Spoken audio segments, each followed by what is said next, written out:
40-30 வருஷத்துக்கு முன்னாடியே 93ன்னு நினைக்கிறேன் என்னோட முதல் படம் வெளியிட்டப்ப டாக்டர்னு பட்டம் கொடுத்தாங்க அம்மாவுக்கு. நான் அப்போ சும்மா இருக்க மாட்டேன், ஏதாவது ஒன்று பண்ணிக்கிட்டு இருப்பேன். நம்ம இவருக்கு தெரியும். அது என்னோட படத்தில் 60 நடிகர்களுக்கு மேலே போட்டு நானும் படம் எடுத்தேன். ராஜாதி ராஜ ராஜகுலோத்துங்க ராஜ மார்த்தாண்ட ராஜகம்பீர காத்தவராய கிருஷ்ண காமராஜன். நான் என்ன பண்ணேனே, மாண்புமிக்க டாக்டர் நாகேஷ் அவர்கள், மாண்புமிக்க டாக்டர் மனோரமா அவர்கள், மாண்புமிக்க டாக்டர் குள்ளமணி அவர்கள், இன்றைக்கும் போய் பாருங்கள் இருக்கும். முழுக்க 60 நடிகர்களை போட்டு விளம்பரம் படுத்தினேன். தினத்தந்தியில் போட மாட்டேன்ட்டாங்க. அப்போ சில்க் ஸ்மிதா அம்மையார் எனக்கு ஒரு பரிசாக கொடுத்துருந்தாங்க, ஒரு கார் கண்டஸாக எடுத்துகிட்டு கிளம்பிடான்னு எல்லாத்தையும் கூட்டிகிட்டு போயிட்டேன். நேராக போய் ஏன் எதனால், இல்லைங்க அது ஒரு மாண்புமிக்கங்கிறது மந்திரிகளுக்கு தான் போடுவோம், அப்படி எந்த புத்தகத்தில் இருக்குது? இல்லை நீங்கள் டாக்டர்னு போட்டிருக்கீங்க. நாங்கள் சினிமாவில் அவங்க 1000 படம் நடித்தவங்க மனோரமா, அவங்கள நாங்கள் நேசிக்கிறோம், நாங்கள் பட்டம் கொடுக்குறோம், உங்களுக்கு என்ன? இப்போ போட்டு ஆகணும் போடணும்னு சொல்லிட்டு வந்துட்டேன். அவங்க போட்டாங்க. ஏன்னா தினத்தந்தி ஆதித்தனாரோட அற்புதமான நம்ம தமிழ் உணர்வாளர்.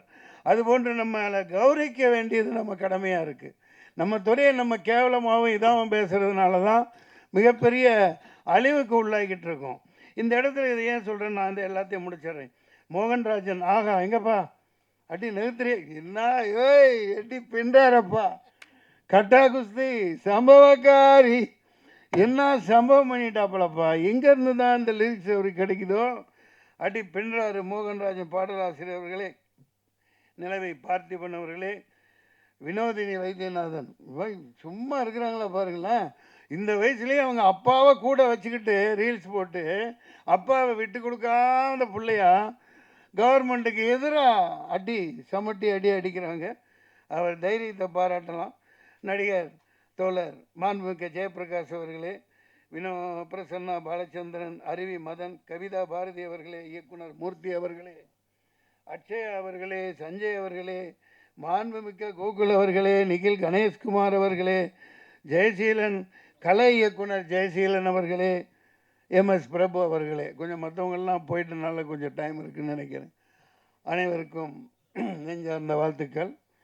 இப்போது கதாநாயகனுக்கு வருவோம்.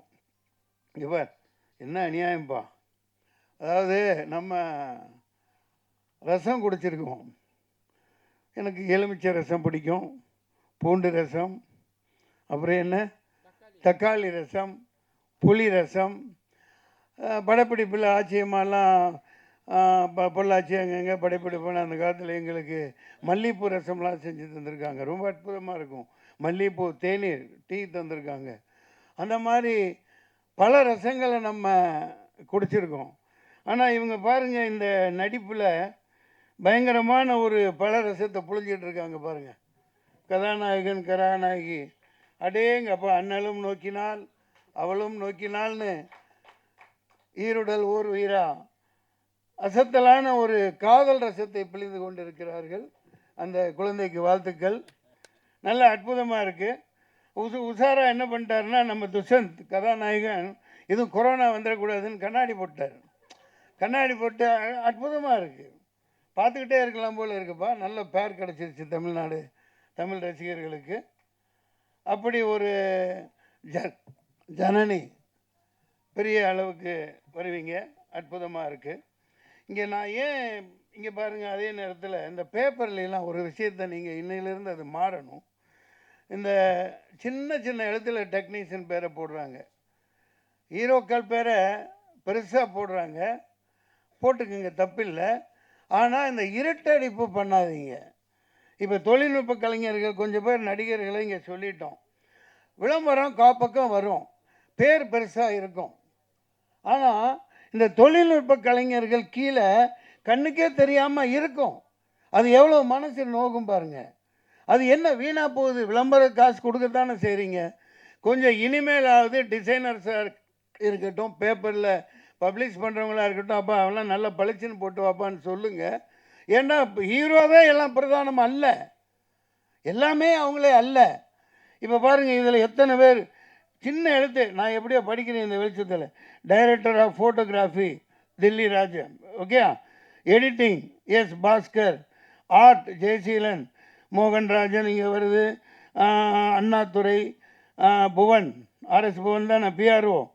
இது பேப்பர்களில் இனிமேலாவது இந்த திரைப்படத்து விளம்பரம் எது கொடுத்தாலும் அந்த தொழில்நுட்ப கலைஞர்களை பெரிய அளவுக்கு போடாட்டியும் படிக்கிற அளவுக்கு போடுங்க. பல பேர் கிளம்பி வருவான், அதில் ப்ரொடியூசர் வருவான். தொழில்நுட்ப கலைஞர்களை இருட்டடிப்பு செய்யாதீங்க. ஆல் பாஸ் அற்புதமான ஒரு டைட்டில். அதாவது எல்லாரும் ஜெயிச்சாச்சு. ஆமாம், ஒன் ஸ்டெப் என்டர்டெயின்மெண்ட், ஒரு அடி வெற்றி நோக்கி இன்னைக்கு அதிக அடி வச்சு வந்துட்டீங்க. அதை மனதார பாராட்டுறேன். All pass. நான் அதே ஃப்ளாஷ்பேக்கு போனால் எல்லாம் ஆங்கிலத்திலேயே பேர் இருக்குது. இப்போ டிசி இருக்குது, இது இருக்குது. அப்போ அந்த காலத்தில் அதிகமாக இருந்தனால 93 தான் நான் போய் தூய தமிழில் தமிழ் படங்களுக்கு பேர் வைக்கணும் அப்படின்னு பெருஞ்சித்தனார் வந்தாங்க. ஊமை கவிஞர் சுரதா வந்திருந்தார், என்ன வாழ்த்தினார். அவங்க அந்த வள்ளுவர் கோட்டத்தில் அப்போலாம் ஆகுனா போராட்டத்தில் உட்காருவேன். அந்த வாரத்திலேயே டாக்டர் கலைஞர் அவர்கள் தூய தமிழில் வைக்கப்படுகிற பெயர்களுக்கு படங்களுக்கு இவ்வளவு மானியம் அப்படின்னு 5 லட்சம் 7 லட்சம் அனௌன்ஸ் பண்ணாங்க. அது எந்த அளவுக்கு மறுபடியும் அதை நம்ம இப்போ கொண்டு போக முடியும்னு தெரியாது. அந்த விட்டுட்டு நான் ஏன் இந்த அளவுக்கு நான் இப்போ சமீபமாக ஒன்று பாதிக்கப்பட்டேன். எனக்கு மனசு வேதனையாக இருக்குது. அதை இங்கே ஆல் பாஸில் ஏன் சொல்லணுன்னா, இது கலைத்துறை சம்பந்தமானது, நடிகள் சம்பந்தமானது. கருப்புன்னு ஒரு படத்தில் நான் நடித்தேன். 4 பேர் நல்லவுக்கு 4 பேர் எங்களுக்கு பயம் கிடையாதுன்னு பாடல். நான் வில்லனுங்க ஆடுறது. பாலாஜி என்னை சொல்லி புக் பண்ணலையே சார், நாங்கள் கடைசியில் தான் வாரோம், நீங்கள் ஆடுறீங்கன்னு சொல்லி இதே பிரசாத் இதில் பயங்கரமாக ஆட வச்சாங்க. நான் ரிங்கில் நின்று என் பசங்களை கூப்பிட்டு வந்திருந்தேன். அவன் பார்த்து ஏப்பா அந்த பாட்டை எடுத்துட்டாங்க, ஏப்பா அது நம்ம என்னப்பா பண்ண முடியும், அதை தூக்கிட்டாங்க. சரி பரவாயில்ல, யூடியூப்லேயாவது வரும், யூடியூப்பில் வரும்னாங்க.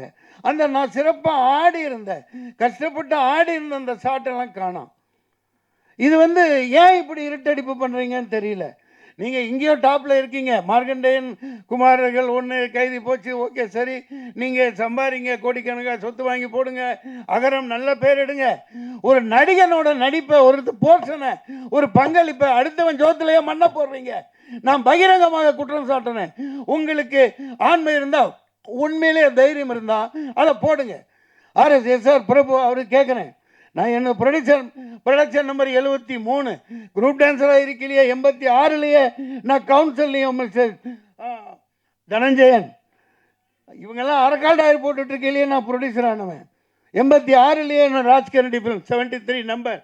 இப்போ எனக்கு வயசாக இருக்கலாம், நான் நாளைக்கு நிச்சயமாக உத்வேகமாக இருக்கேன். நான் படம் எடுத்து படத்தில் தான் போட்டுக்கிட்டு இருக்கேன். நான் 100 படம் எடுப்பேன், வருஷத்துக்கு 4 படம் எடுக்கத்தான் போகிறேன். நீங்கள் நல்ல கதைகளோடு வாங்க, ஒரு கட்டா குஸ்தி மாதிரி, ஒரு பரிமளா, இந்த மாதிரி ஏகப்பட்ட கதைகளோடு வாங்க, நான் ஆயத்தமாக இருக்கேன். ஆனால் SR பிரபு அன்றைக்கி சொன்னது நாங்கள் அப்படியே விற்றுட்டோம், ஆடியோ கம்பெனிக்கு விற்றுட்டோம், இனி நான் என்ன பண்ண முடியும், இது என்ன ஒரு பொறுப்பில்லாத. நான் என்ன 350 படங்கள் நான் நடிச்சிட்டேங்க. எத்தனை நடிகர்கள் ஆதங்கத்தில் இருக்காங்க. அதாவது இது இருட்டடிப்பு பண்ணி எல்லாம் பில்டப்பில் வாழ்ந்துட்டு இருக்காங்க இன்றைக்கி ஹீரோ. எல்லாம் பில்டப். ஒரு டான்ஸ் மாஸ்டர், ஒரு ஃபைட் மாஸ்டர், ஒரு டெக்னீஷியன், ஒரு பாடலாசிரியர், ஒரு இயக்குனர், இப்படி நூற்றுக்கணக்கான பேர் உழைப்பில் தான் இன்றைக்கி பில்டப்பில் வாழ்ந்துட்டு இருக்கீங்க. RJ பாலாஜி அன்றைக்கி என்ன 1500 ஷாட்டு பில்டப் கொடுக்குறீங்க ஹீரோவுக்கு. எனக்கு டம்மியாக நிற்க வச்சுருக்கான். ஒரு இயக்குனர் 2-3 பேர்கிட்ட நான் சொல்லல, சார் இனிமேல் நீங்கள் சைன் பண்ணல, முக்கியமான சீன் எது நடிக்கிறீங்களோ அதை எடுக்கிறீங்கன்னா என்னை கேட்காம நீங்கள் எடுக்கக்கூடாதுன்னு அக்ரிமெண்ட்டில் போடுங்கன்னு சொன்னார். இதெல்லாம் எந்த அளவுக்கு சாத்தியம்? நான் நடித்து எத்தனையோ கேப்டன் பாய் 25,000 அடி தூக்கி போட்டிருக்காங்க. ஆனால் அவரோட கால் தூசுக்கு ஈடாக மாட்டாங்க. அதனால தான் படங்கள் நிற்கிது. மலையாள படங்கள் ஏன் நிற்கிது? இப்போ இவங்கெல்லாம் நிற்கிறாங்க, மலையாள படத்தை பாராட்டுறோம், தலையில் தூக்கி வச்சு கொண்டாடுறோம். எல்லா கேரக்டர்களையும் நீ என் கேரக்டர் ஒன்றும் கொடுக்க வேணாம், ஒரு வெங்காயம், நான் வந்துட்டு பிச்சை எடுக்கிறவன்லாம் கிடையாது. ஈட்டடிப்பு ஏன் பண்ணுற? அந்த என்னை மறைச்சிட்டு நீ பெரிய ஆளனா, நான் தான் உண்மையான கருப்பு, நான் தான் கருப்பு, கருப்பேன் வருவா, மக்கள் சொல்லுவாங்க.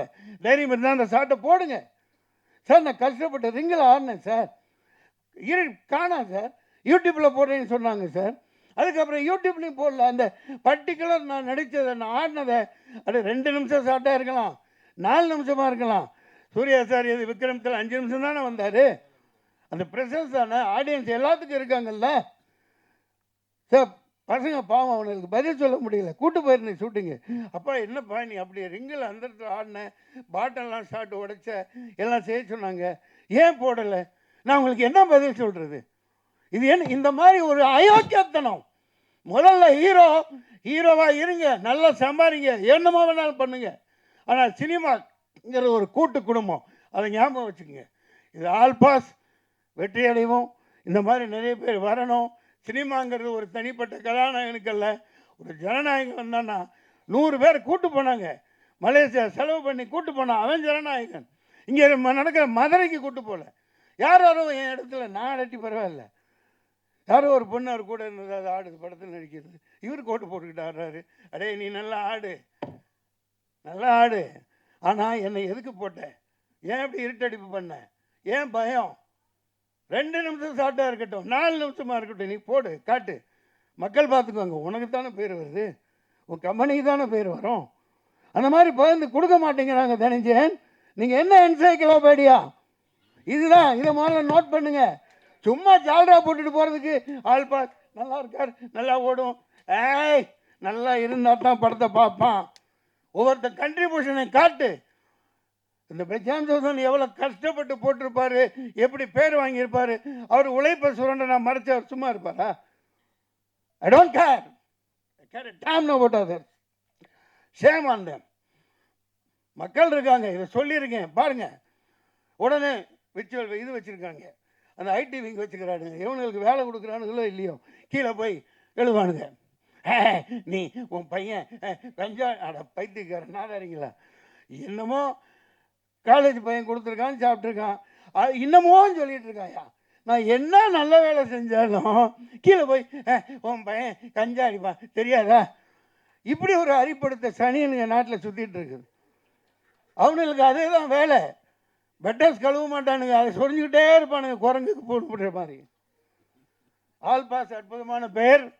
இனிமேல் இங்கே விளம்பரம் என்று கொடுத்தால் ஒவ்வொரு தொழில்நுட்ப கலைஞனும் மரியாதை செய்யப்படணும். ஒவ்வொரு தொழில்நுட்ப கலைஞனும் தினத்தந்திக்கு, தினகரன், ஒவ்வொரு விளம்பர மீடியா எல்லாத்துக்கும் நான் சொல்லிக்கிறேன். இது என்னுடைய உத்தரவு, என்னுடைய கட்டளை, என் சாசனம். ஒவ்வொரு தொழில்நுட்ப கலைஞருக்கு பேரை இருட்டடிப்பு பண்ணாத. அனைவருக்கும் பகிர்ந்து கொடுத்து நீ ஹீரோவாவாள். நன்றி, வணக்கம், வாழ்த்துக்கள்.